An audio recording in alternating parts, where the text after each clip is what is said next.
დავბრუნდით პირდაპირ ეთერში სტუმართან ერთად დიდი ღმის წმინდა 100.000 მოწამის ტაძრის წინამძღვარი დეკანოზი ლუკა სუპატაშვილი გვეწვია სტუდიაში და გულსეთ მამაო. დღეს ჩვენ საუბრობთ ისეთი მძიმე ცოდვის შესახებ, როგორიც არის წყევლა. მამაო, ჩვენ ვიცით, რომ სიტყვას აქვს ზოგადად ძალიან დიდი ძალა და ის გარკვეულ ენერგეტიკას ატარებს, როგორც ლოცვას აქვს ძალიან დიდი ძალა და მას ბევრი სიკეთის მოტანა შეუძლია ადამიანს, ასევე ცუდ სიტყვასაც, ცუდი განწყობით წარმოთქმულ სიტყვასაც აქვს ცუდი ენერგეტიკული მახასიათებლები, ხო? თქვენ როგორ რას გვეტყვით, რამდენად მძიმე ცოდვაა წყევლა და რამდენად ახდენადია, ვთქვათ, ადამიანის მიერ წარმოთქმული წყევლის სიტყვები? ხო, ქართული ნათქვამიც არის, რომ შეძახილმო ხე გაახმოვდა. ყველაზე დიდი ძალა საერთოდ სიტყვას აქვს, ადამიანის სიტყვას. გონივრულად თუ უგუნურად ნათქვამს. ომებიც სიტყვით იწყება და ომებიც სიტყვით მთავრდება. დანარჩენი ქმედება მოებმის ადამიანის ცხოვრებაში და მთავარი მაინც სიტყვაა და სიტყვა რა არის? სიტყვა არის შინაგანი რაღაცა პროცესის გამოხატულება. ნუ რაც შენ შიგნით ხდება, იმის გამოხატულება, ის გამოდის სიტყვის სახით. და რა თქმა უნდა, ეს ყველაზე დიდი ენერგიაა, რომელსაც ადამიანი გამოყოფს და ავლენს ამ ქვეყანაზე და ბუნებრივია, რომ ეს ყველაზე მნიშვნელოვანი პროცესია. მოციქული როგორც ბრძანებს, ვინც სიტყვით არ ცდება, ის სრული კაცი არისო. ანუ აი წმინდანი სიტყვით არ ცდება, სიტყვაში არ ცდება. და რაც შეეხება ვთქვათ წმინდან სანამ ადამიანი მოღვაწეობით ვთქვათ განიწმინდავდეს თავის თავზე წმინდანი გახდებოდეს ღვთისმადლით. აი მანამდე კი ეს პროცესი ჩვენ ვიცით, თუ ადამიანი ცოდვებშია ჩავარდნილი, ბოროტი ძალა ბევრ ამას ცუდს სთავაზობს ადამიანს და ბევრს ღებულობს ადამიანი და ერთ-ერთი ცუდი ეს არის ამაუდმეტყველება ან ბილსიტყვაობა ან იგივე წყევლა და წყევლა აი ამ ამაუდმეტყველებას ბილსიტყვაობაზე უფრო მაღლა დგას. ბილსიტყვაობა თუ შეურაცხყოფა, წყევლა მოსპობა ადამიანის და საერთოდ განადგურება, იმიტომ რომ წყევლა თავის თავში გულისხმობს იმას, რომ ადამიანს უსურვებენ, რომ მას ღვთაებრივი მადლი მოშორდეს და ბოროტმა ძალამ დაიპყროს თუ შეიპყროს. და ბუნებრივია ასეთ შემთხვევაში ეს ძალიან დიდი ბოროტებაა, რომელსაც ადამიანი აკეთებს. და ბუნებრივია, რომ აი ამ წყევლას უნდა ადამიანი კი არ უნდა გადაეჩვიოს, უბრალოდ აღარ უნდა დაუშვას. იმიტომ რომ როგორც ვიცით, ყველა სიტყვა, რასაც ადამიანი წარმოთქვამს, ეს არის მასში მომწიფებული. მასში, ასე ვთქვათ, რაღაცა პროცესის გამომხატველი და თუ წყევლა მოდის ადამიანისგან, ნიშნავს, რომ მის გულში, მის პიროვნებაში რაღაცა მძიმე პროცესები მიმდინარეობს და ბუნებრივია, რომ თავი უნდა შეიკავოს ადამიანმა ამისგან. არათუ სიტყვით, არამედ თავის გულში. რამე თუ უფალი ხო ამბობს, რომ თქვენი გულიდან გამოვლენო სიძვანი, პარვანი, ამპარტავნებანი, კაცის კვლანი და ყველანაირი ბოროტებაო. და ბუნებრივია, აი იქ უნდა მოკლას ადამიანმა ის ბოროტება, რომელიც ცდილობს, რომ მას მოერიოს. თორე თუ გულში მოერია ადამიანს ბოროტება, ის მერე გამოვა აი წყევლის სახით. როდესაც საოცარი ბოროტებაა, რომ აი სხვა ადამიანს უშურებ, რომ ის იყოს უბედური და გასწორებული მიწასთან და ღვთისგან განშორებული და ეშმაკთაგან ასე ვთქვათ დასჯილი. აი ესეთი გამოთქმაც ხომ გაგიგიათ, რომ ვთქვათ ჩემი წყევლა ლოცვას ავითა. ხშირად მშობლები არიან ხოლმე, ასე ვთქვათ, ამ ცოდვაში გონიათ, რომ მაგალითად ესე არის ეგეთი წყევლის სახეები, თქვა აი მიწამ გიყოს პირი და ხარ ჩამოვთ მეხი კი დაგეცეს და ხო, აბა მიწამ გიყოს პირი და ასე შემდეგ. ამას ამ სიტყვებს უფრო ჩაულებრივად იყენებენ. ვითომ არაფერი. აი რას ეტყოდით, თქვა აი მშობლებს, ვინც ფიქრობს, რომ ვითომ ახლა ჩემი ახლა ადამიანი ნებისმიერ ცოდვას ეჩვევა, აი ნებისმიერ ცოდვას. კვლელს რო უთხრა თუ ის არ ნანობს, რატომ მოკალი, ნუ ღირსი იყო ან სიტუაცია შეიქმნა და ნებისმიერ ცოდვას ეჩვევა ადამიანი და ცდილობს რომ ის გაამართლოს. თუ რა თქმა უნდა ცოდვის მხარეს იჭერს ადამიანს. და აი მაგალითად წმინდა პაისი ათონელის ცხოვრებიდან მოვიტან, მაგალითს მისი მონათხრობია ეს. მოკლედ ერთი მანდილოსანი მიდის მასთან, რომელიც ქვრივია და ეუბნება რომ აი 4 გოგონა მყავსო. და ვერცეცო ვერ ვათხოვებო და წმინდა მამა ამბობს რომ მოგვითხრობს წმინდა მამა. წმინდა პაისი ათონელი ამბობს რომ შემეცოდა, იმიტომ რომ ქრივი იყო, მისი შვილები ობლებიო და ვილოცეო მათთვის. და რო ლოცულობდიო, არაფერი არ იცვლებოდაო. არაფერი არ იცვლებოდაო და მე ვფიქრეო, რომ აქ სხვა რაღაცაში არისო საქმე და შვილებს კითხეო, რომ დედაო ხო არ წყევლიდათო ბავშვობაშიო და გოგონებმა თქვეს, რომ აი, როდესაც ძალიან გავაბრაზებდითო, მაშინ უკვე წყევლიდაო კი. და ეს ძალიან უშვერი სიტყვები. და მე ესეთი რამე შეუთვალა წმინდანმა დედას, ბავშვების დედას, რომ აუცილებლად მოინანიო და ილოცეო, რაც შეიძლება ბევრი შენი შვილებისთვისო. და მართლაც ესეთი რამ მოხდა, ამადა ქალბატონო მოინანია ეს ცოდვები და 6 თვეშიო 4-ვე გოგონა დაოჯახებული იყო. აი ესე იგი მშობელი რას უსურვებს თავის შვილს, აი ეს ძალიან დიდი მნიშვნელობაა. ამას ძალიან დიდი მნიშვნელობა აქვს. და ბარემ ორიოდი სიტყვით ვიტყვი იმას, რომ ღმერთმა, როდესაც სამყარო შექმნა და ადამიანი დაბადა, ყველაფერი მას ჩააბარა ამ სამყაროში. აი ჩვენ დედამიწაზე რო ვცხოვრობთ, ყველაფერი ჩვენ გვაქვს ჩაბარებული. როგორ არის ადამიანი, როდესაც შექმნა ღმერთმა, ასეთი კურთხევა მისცა მას. იმრავლე, ინაყოფიერე, ეუფლე, ცაში, ზღვაში, წყალში თევზს და ზღვაში ფრინველსო და ყველაფერ ამ ქვეყნიურსო. ეუფლეო იმ ბალახსო და იმ მცენარეებსო, რომელიც მოცემულიაო შენთვის. ეუფლეო, ეპატრონეო მასო. და ესე იგი ადამიანი გარკვეულწილად პატრონის როლშია. მაგალითად მე რომ მყავს ჩემი შვილი, ბუნებრივია სანამ ისინი გაიზრდებიან, მე მათ პატრონობ. ეს პატრონობა იმაში არ გამოიხატება მარტო რომ თქვათ რაღაცა მატერიალური პრობლემები უნდა მოხდეს. მე სულიერად უნდა უპატრონო მათ და უნდა დავიცვა. მაგრამ როდესაც ღმერთმა დაგვიფაროს ყველა და მშობელი წევლის შვილს, ნიშნავს რომ თავისგან დაფარულ სიტუაციას აი რაღაცა საფარველს ხდის, აცლის და მე რა თქმა უნდა ბოროტ ძალას ეძლევა საშუალება რომ მის ცხოვრებაზე ესე ვთქვათ ზემოქმედება მოახდინოს, რა თქმა უნდა ბოროტი. ბოროტ სულს სიკეთე არ მოაქვს, მას მხოლოდ ნგრევა მოაქვს. აი წმინდა არსენ კაბადოკიელის ცხოვრებაში არის ასეთი შემთხვევა, რომ მოვიდა ერთხელ მასთან დედა პატარა ბავშვის და ეუბნება რომ ეშმაკმებო ჩემი შვილი წაიყვანესო. რა მოხდა? აკვანში გაქრაო ბავშვიო. ეხლა წმინდანი წავიდა ოჯახში, ილოცა და ეს ბავშვი დაბრუნდა სადღაც ოჯახში, ისევ დაბრუნდა.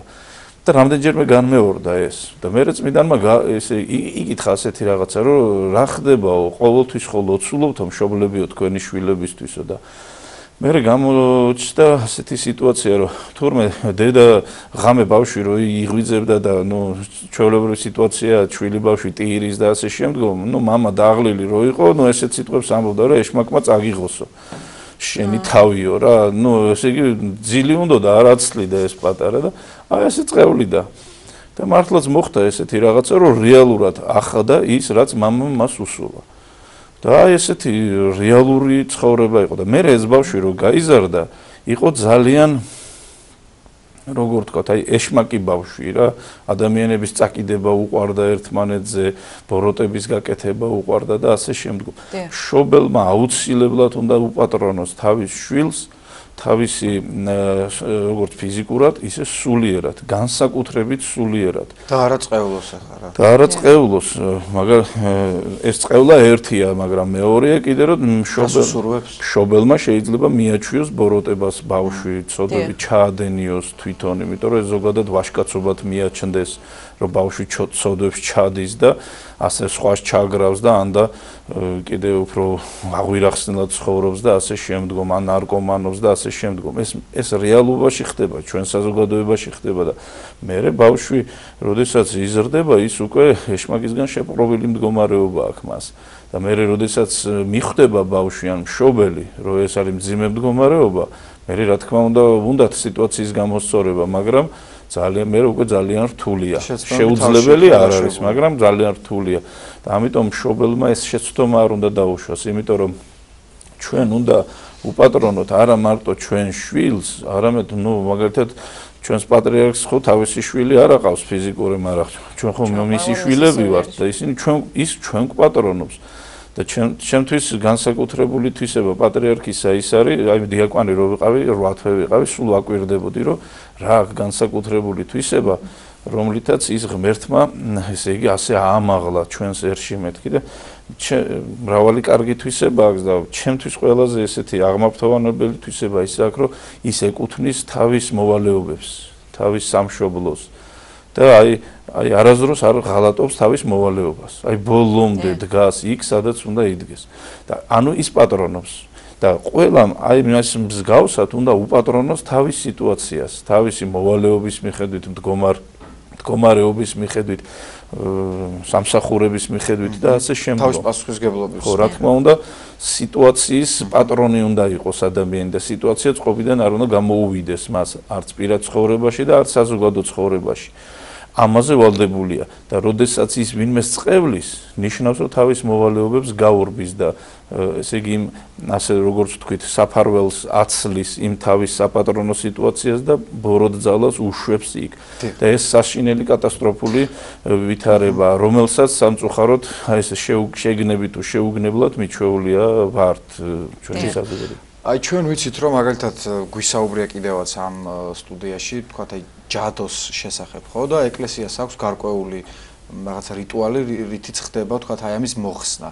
აი წევლის შემთხვევაში თუ არის რამე ლოცვა, თქვათ იგივე ხომ გაგიგიათ თქვენ რომ შთამომავლობას დაუწყევლიან ხოლმე ადამიანებს და აი რაღაცა მოდგმას და მოკლედ ეს ადამიანები ხშირად შევიან ხოლმე რომ აი ალბათ იმის გამო რომ ვერ გავიხარეთ, რაღაცა სულ უბედურება ხდება ჩვენს ირგვლივ, სწორედ არის აი ამ წევლის ბრალი და მიმართავენ ხოლმე ეკლესიას ამ დროს ადამიანები. რა ხდება აი რითი შველის თქვათ ეკლესია ასეთ მდგომარეობებს?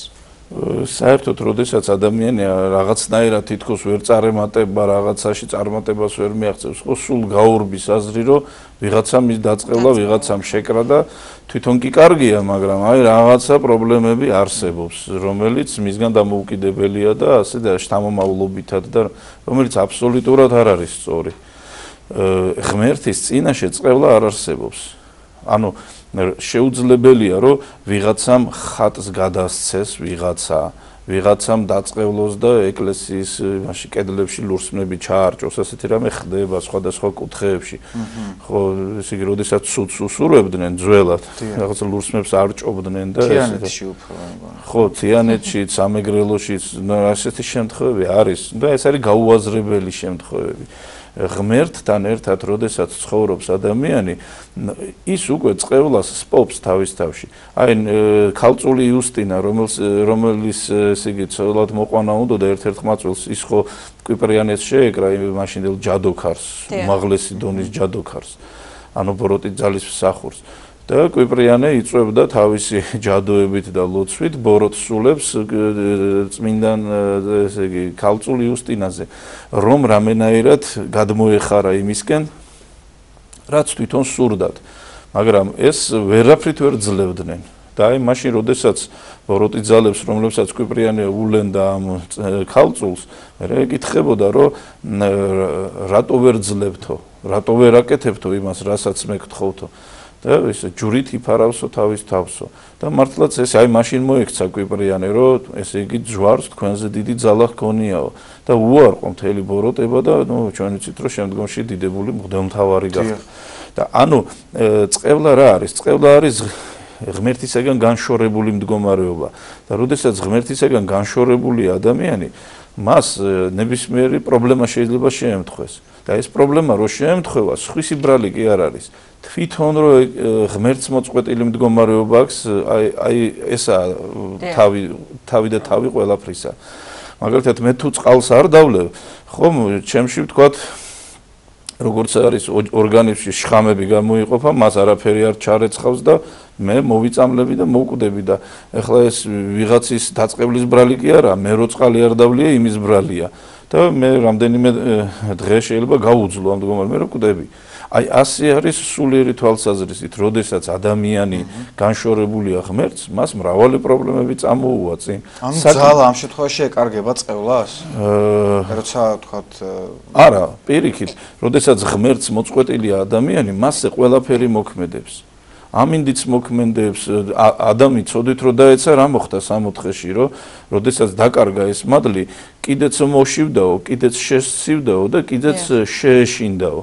ანუ ეს ემოციები წამოვიდა, იმიტომ რომ ღმერთს განეშორა და ბუნებრივია ღმერთს როცა განშორებული მდგომარეობა აქვს ადამიანს მერე უკვე ბოროტი ძალად ზემოქმედებს მასზე, ბუნებაც ცუდი მხრივ ზემოქმედებს მასზე და ასე შემდგომ. ჩვენ ვიცით ისტორიაში ისეთი ადამიანები, რომლებიც მაგალითად უდაბურ ადგილებში ცხოვრობდნენ, ზამთარ ზაფხულ, უსაზღვრო სიცხეში და უსაზღვრო სიცივეში, მაგრამ მათზე ეს არ მოქმედებდა. იმიტომ რომ ისინი რაღაც აი მადლით სავსენი იყვნენ. ამიტომ რაღაცნაირი ეს წეული მდგომარეობა, როდესაც ადამიანი განშორებულია ღმერთისაგან, ეს სხვისი ბრალი კი არ არის, ეს ადამიანის ბრალია თვითონ. ადამიანმა უნდა დაიბრუნოს მადლი ღვთისა, ღმერთთან ურთიერთობა უნდა დაიბრუნოს და ეს პრობლემები, ნებისმიერი პრობლემა მოუწესრიგდება მას. მაგრამ თუ თაობები განეშორა ღმერთს, ეს პრობლემები უკვე თაობებში იქნება, ოჯახებში იქნება, სანათესავებში იქნება, ცოდვით დაცემა თუ მოხდა, იმას თავისი პრობლემა მოყვება და ბუნებრივია ამაში სხვა კი არ უნდა დავადანაშაულოთ. ჩვენ თვითონ უნდა მივიღოთ დასკვნა, რომ აი ჩვენ რომ არ ვერდგულებთ ღმერთს, ამის გამო ჩვენ გახსნილი ვართ რაღაცა პრობლემის მიმართ და ეს პრობლემა ჩვენზე ზემოქმედებს ძალიან თავისუფლად. ამიტომ ეს როგორ ვთქვათ, ეს ქალაქის გარღვეული გალავანი ჩვენ უნდა ამოვაშენოთ, რომ ჩვენ აი ამ ქალაქში, აი ამ ჩვენს ყოფაში, აი ამ ჩვენს სამოთხეში, რომელიც ღმერთმა მოგცა ჩვენი პიროვნების სახით გავიხაროთ და ღვთის მადლი დაგროვდეს აქ და არ გადინება არ მოხდეს ამის და ბოროტი ძალის ზემოქმედება ჩვენზე. მამა აი ცოტა დრო გრჩება და მე მინდა აი კონკრეტულ მაგალითებზე ვისაუბროთ იმის გამო რომ აი ტელემაყურებელმა ვინც ამ ცოდვაში ვარდება საკუთარი თავიც ამოიცნოს. ხშირად აი მეც მithქვამს ასეთი სიტყვები და ალბათ ბევრს უთქვამს გაუთვითცნობიერებლად აი ჩხუბის დროს, კამათის დროს რომ მეც უც არაფერს გისურვებ, მაგრამ ღმერთმა ის მოგაგოს რისი ღირსიც ხარ. მაგრამ ჩვენ ვიცით რომ ღმერთი მოწყალია და არასდროს იმას არ მოგვაგებს, რასაც ვიმსახურებ. ამიტომ ესეც ხომ არის ერთგვარად წევლის თქვათ რაღაც წევლის სიტყვები და წევლის ფორმა. არაქრისტიანულია, იმიტომ რომ უფალი გვავალებს რომ შეიყვარეთო მტერნი თქვენნიო. შენ რო დაალოცე თქვენი დამაწყევარნიო, კი. იმიტომ რომ შენ როცა ილოცები და შენ როცა ლოცულობს ხვისთვის, შენ მადლით ივსები პირადად. ბოროტება რო არ გეკარება ეგ თავისთავად, მაგრამ მადლით ივსები იმდენად რომ მე შენ შეგიძლია ეს მადლი სხვასაც გაუნაწილო.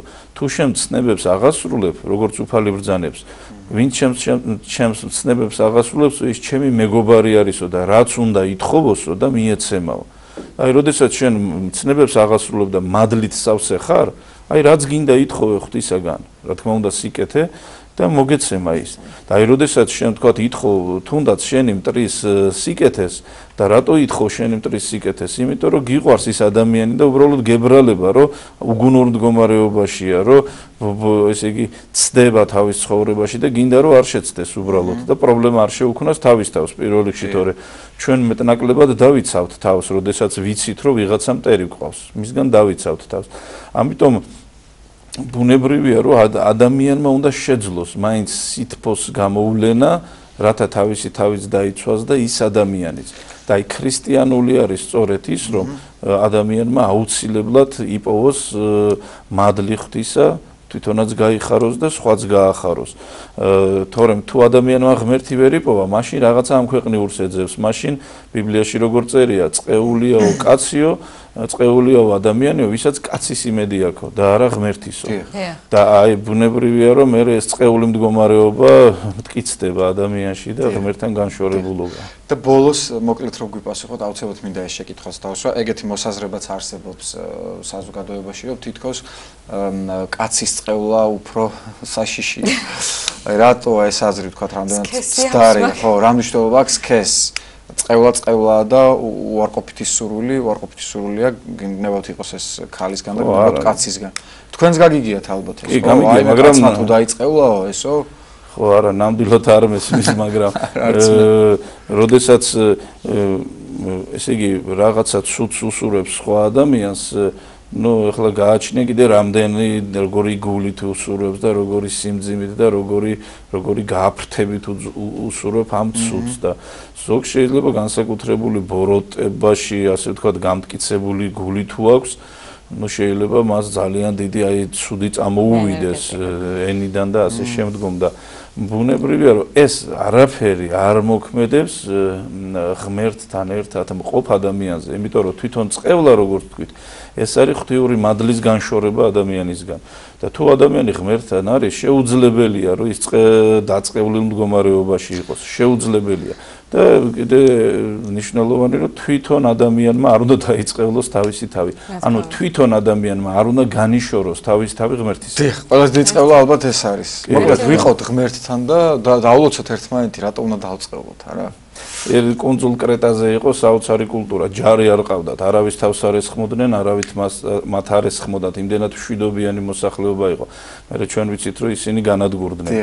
და იმათ ჰქონდათ წყევლა არ იცოდნენ თურმე. არც გინება არ იცოდნენ. მათ ესე იგი თუ მიმნემტერი ეყოლებოდათ, იმ თავის მტერს ცუდ თვისებებს უსურვებდნენ. იმიტომ რომ იცოდნენ რომ თუ ადამიანს ცუდი თვისებები ექნებაო, ის თვითონ მოშორდებაო სიკეთესო და თვითონ შეუქმნის თავის თავს პრობლემებს. მამო, ჩვენი დრო ამოიწურა, უღრმესი მადლობა ძალიან საინტერესო საუბრისთვის. აი ბოლოს მინდა გკითხოთ, ავითვალისგან დასაცავად ბავშვებს გიშერს აბავენ ხელზე, სახლის კარზე ხშირად გვინახავს ნალიგა. აი ეს რამდენად მართებულია და ბარაქის ცოცხლები არ გინახავს. ორი სიტყვით გვითხარით და დავასრულოთ. თურქეთიდან ჩამოტანილი. და ეს რა თქმა უნდა არის, რა თქმა უნდა არასწორია. ქრისტიანული თვალსაზრისით ჯვარი უნდა ატაროს ადამიანმა, დალოცოს თავისი შვილები, დალოცოს, ნაკურთხი ასხუროს, ნაკურთხი დაალევინოს, სეფისკვერი ითხოვოს ტაძრიდან და სახში მიტანოს და მისცეს სახლი აკურთხოს და მშობელმა უნდა უპატრონოს თავის სიტუაციას. ესე იგი ვიღაცამ კი არ უნდა დაიცვას შენი სახლი. რა თქმა უნდა ღვთის მადლმა უნდა დაიცვას, მაგრამ შენ უნდა დაიცვა, შენ უნდა იყო ფხიზლად და რაიმე უკანონობა იქ არ უნდა დაუშვა. ისევე როგორც ვთქვათ, მაგალითად ტაძარში წარმოუდგენელია რაღაცა ცოდვის ჩადენა, ასევე ჩვენ სახლში უნდა იყოს. ასევე მცირე ეკლესიაში, ანუ ჩვენ სახლებშიც წარმოუდგენელი უნდა იყოს რაიმე ცოდვის ჩადენა და ის უნდა იყოს სიწმინდის ტაძარი და ჩვენი ბავშვებიც დაცულები იქნებიან, ჩვენც დაცულები ვიქნებით და აი ვისთვისაც ჩვენ ვილოცებთ, ისინიც დაცულები იქნებიან. ამიტომ ეს დიდი პატივი და ძალა ადამიანმა უნდა გამოიყენოს თავის საკეთილდღეოდ, შვილთა საკეთილდღეოდ, ოჯახის, მთელი სამყაროს. დიახ, ჩვენ ძალიან გვიწოდებს ხშირად, მშობლებს მოუწოდებს, რომ დალოცეთ შვილები და ისე გაუშვით სახლიდან. მოკლედ ძალიან გადავაცილეთ დროს, მაგრამ ალბათ გვაპატიებს ჩვენი ტელემაყურებელი, აი თვალისგან დაცვას რაც შეეხება, ხშირად გამიგონია, რომ იმის ეძებენ ხოლმე მშობლები, ნათლობისას იმ ხელა და იმ ზომის და წონის ოქროს ჯვრებს შუქნიან ხოლმე, რომ ეს როგორ გაუკეთო ბავშვს, მაგრამ შევახსენოთ, რომ პატარა ხიჭვრებიც იყიდება, ისე რომ ეს არ არის მიზეზი და გამოსავალი იმისა, რომ ჯვარი არ ეკეთოს ჩვენ შვილებს. ჯვარი ყველაზე დიდი მფარველი. ყველაზე დიდი იარაღი მართლაც ეს არის.